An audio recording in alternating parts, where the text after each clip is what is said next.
Malcolm mentioned that some of the jewels have a sort of creepiness about them, and he mentioned this double serpent pendant brooch, and you can see, the serpent's mouth and teeth, and it has a lot of unusual symbols of it.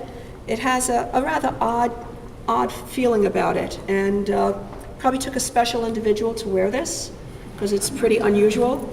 And but it is an example of this kind of interest in creatures that one would not normally associate with jewelry.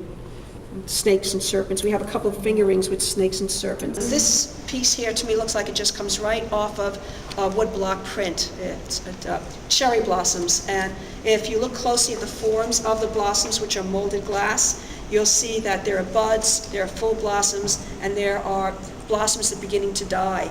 And a lot of the jewelry sort of addresses this notion of expressing the full life cycle of plants and animals. And that's a wonderful example. And this one here, you can see how delicate the Pli Gajour ivy leaves are, and how the beautiful transparency of the green enamel is picked up by just a splattering of diamonds and green peridots.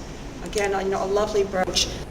And this is a piece that was recently given to us by Ruth and Joe Sadaloff, and it's a wonderful brooch by Paul Linard, and it's titled a Seaweed Brooch, and you can see the seaweed fawns over here, and in the center is a Mabe pearl. Now, Mabe pearl is a pearl that never becomes completely round. It sort of sticks half-formed onto the top of the mollusk shell, and it would be the kind of thing that a pearl diver would open up and just discard if you're looking for your perfect round. What we've included here are a couple of pieces here that typify what the average fashionable lady in America would be wearing. Now, here's a sweet little orchid brooch made in Newark. There's two other pieces also made in Newark. And many people don't know, but Newark was a center of jewelry manufacturing at the end of the 19th century and the beginning of the 20th. And Newark goods would then go to all retailers around the country. So you could be in San Francisco and be purchasing goods made in Newark.